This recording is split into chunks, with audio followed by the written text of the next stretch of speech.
আমরা খুব কষ্টে আছি। আমরা চাই আমাদের জন্য সরকার একটা কিছু করুক, না হলে আমাদেরকে বিদায় করে দেখ, এই দেশ থেকে আমাদের দরকার নাই। আমরা কি এই দেশে কি রোহিঙ্গা আসি? আমাদের দাবি মানতে হবে, মানতে হবে। আগে বিদেশ থেকে গরু আনে কুরবানি দিতে হইতো, সেটাও করতে হচ্ছে না। সেটাই আমাদের অবদান।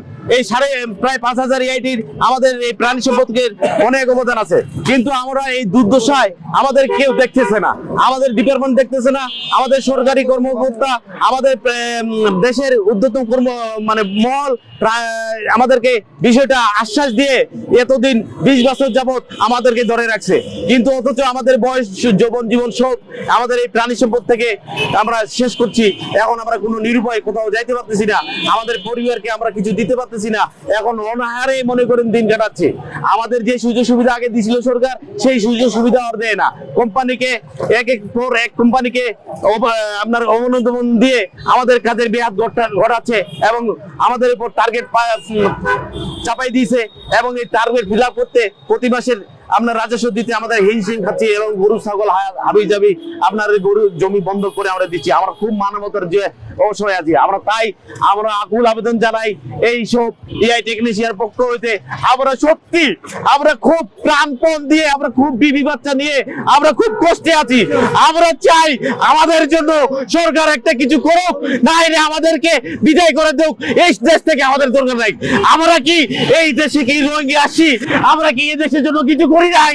আমরা প্রাণী সম্পদকে উন্নয়ন করছি, এই আকুতি জানে আমি সবার কাছে আমি আহ্বান জানাচ্ছি আমাদের জন্য যেন কিছু করে, তাহলে আমাদের জীবন নষ্ট এবং ধ্বংসের পথে চলে যাচ্ছে। সম্মানজনক ভাতা ও দৈনিক হাজিরার দৃশ্যমান অগ্রগতি পরিচালিত করতে হবে। 2 নম্বর, একই মানে একাধিক নিয়োগ প্রক্রিয়া বন্ধ করতে হবে। এতগুলি বেসরকারি কোম্পানির কৃত্রিম প্রজনন কাজে করার অনুমতি দিয়ে ট্রাকের প্রথা বাতিল করতে হবে। EITদের চাহিদা মোতাবেক সিমেন্ট সরবরাহ করতে হবে। বেসরকারি কোম্পানিগুলির অপপ্রচার রোধ করতে হবে। বেসরকারি AI কর্মীদের উপজেলা প্রাণী সম্পদ দপ্তরে রিপোর্ট প্রদান করতে হবে। 6 নম্বর, 7 নম্বর, সর্বোচ্চ আদালতের পর্যবেক্ষণ অনুযায়ী EITদের FAI পদে নিয়োগ দিতে হবে। সরকারের মনোভাবের কারণে, তার কোম্পানিদের অনুমোদন দেওয়ার কারণে সারা বাংলাদেশে এত কর্মী ছাড়িয়ে দিয়েছে যে এখন আর আমরা আগের মতো কাজ করতে পারতেছি না। এবং আমাদের যে সিমেন্টের রেট করা ছিল তার প্রায় 3 গুণ 4 গুণের পরিমাণ রেট লাগাই দিয়েছে। এই অবস্থায় আমরা সিমেন্টের দাম জমা দেওয়ার পরে সংসার পরিচালনা করবো, আসলে আমাদের জন্য খুব কষ্টকর। আমরা তো কখনো অন্যায় করি না, আমরা যেটা করি পূর্ণাঙ্গ সরকারি কাজ করি, সরকারি কর্ম করে খাই। আমরা তো চুরি বাটপারি করে খাই না, আমরা বেসরকারিদের মতো অন্যায় করে টাকা ইনকাম করে খাই না।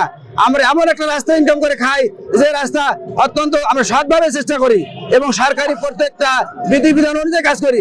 তা স্যার আমাদেরকে কেন দেখে না? আমাদের কি দিনকে এভাবে শেষ হয়ে যাবে? আমাদের জীবনে কি আর কি কোনো কর্ম হবে না? আমাদের কি বয়স কি এখানেই শেষ?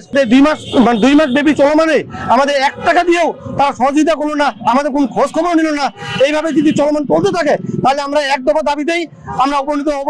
আমরা অনশন ভ্রমণ করবো, মানববন্ধন করবো, প্লাস অনশন ভ্রমণ করে আমরা যেতে রাজি আছি। আমাদের দাবি মানতে হবে।